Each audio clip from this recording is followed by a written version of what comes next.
और देश के रक्षा मंत्री आदरणीय श्री राजनाथ सिंह जी को उनके आशीर्वचन के लिए आमंत्रित करता हूं। तालियों के साथ स्वागत करें देश के माननीय रक्षा मंत्री महोदय का। उत्तर प्रदेश के यशस्वी मुख्यमंत्री जिन्होंने कि उत्तर प्रदेश को हिंदुस्तान के सभी राज्यों में सबसे आगे लाकर खड़ा करने में कामयाबी हासिल की है, ऐसे श्रीमान योगी आदित्यनाथ जी,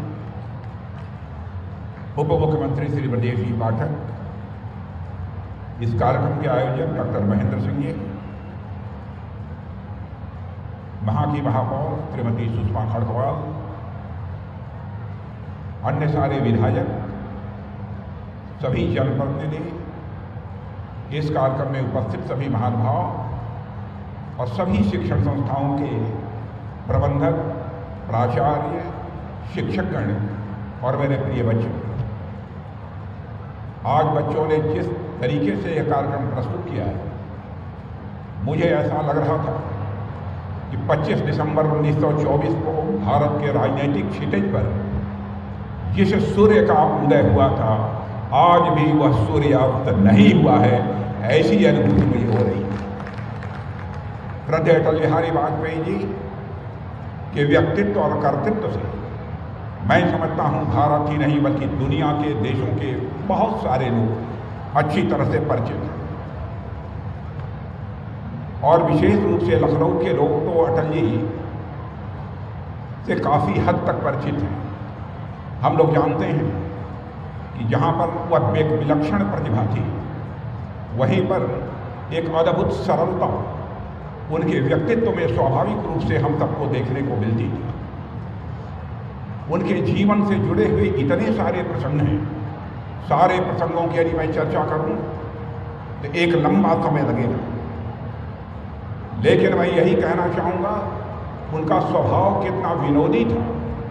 एक दो घटनाओं की चर्चा यहाँ पर मैं करना चाहूँगा। किसी ने एक समय यह कहा कि अटल जी आप बहुत अच्छा बोलते हैं, विलक्षण प्रतिभा के धनी हैं, लेकिन आपको जितना फर्म होना चाहिए, जितना दृढ़ होना चाहिए, उतने फर्म और उतने दृढ़ आप नहीं दिखाई देते हैं। तो अटल जी ने मुस्कुराते हुए कहा था, क्या आपको यह मालूम नहीं है कि मैं अटल भी हूँ तो अटल के साथ साथ मैं बिहारी भी हूँ। ऐसा कहकर पूरे माहौल को ही हल्का कर देने का काम हमारे अटल बिहारी वाजपेयी जी ने किया। ऐसा उनका अद्भुत व्यक्तित्व था।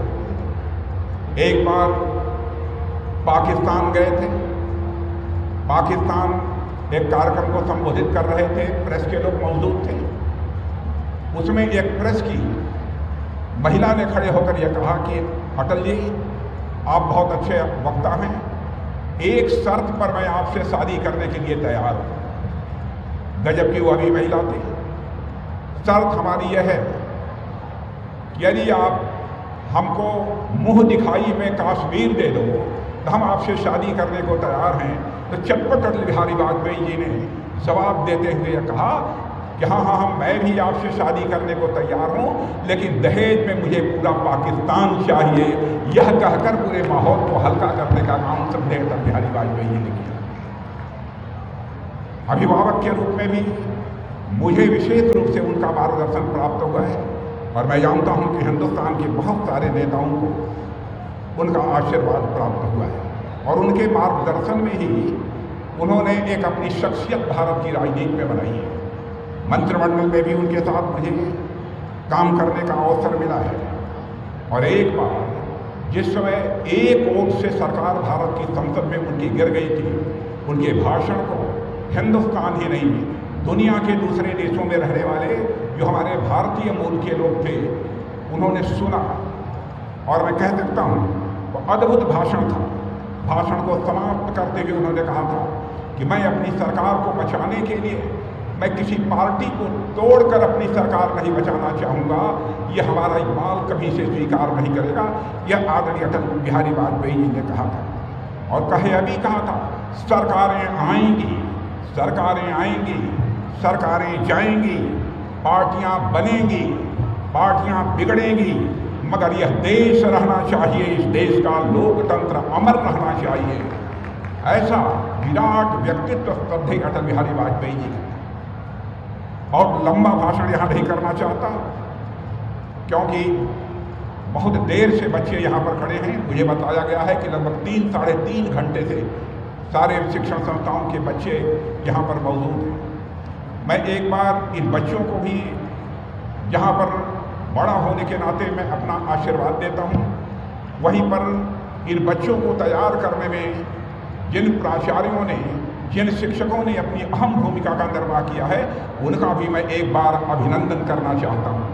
इन्हीं शब्दों के साथ श्रद्धेय अटल बिहारी वाजपेयी जी के प्रति हृदय की गहराइयों से श्रद्धा की अभिव्यक्ति करते हुए, अपनी श्रद्धांजलि देते हुए अपना निवेदन समाप्त करता हूँ। आप सबको बहुत बहुत धन्यवाद। बहुत बहुत धन्यवाद। और धन्यवाद ज्ञापन के लिए डॉक्टर जी ने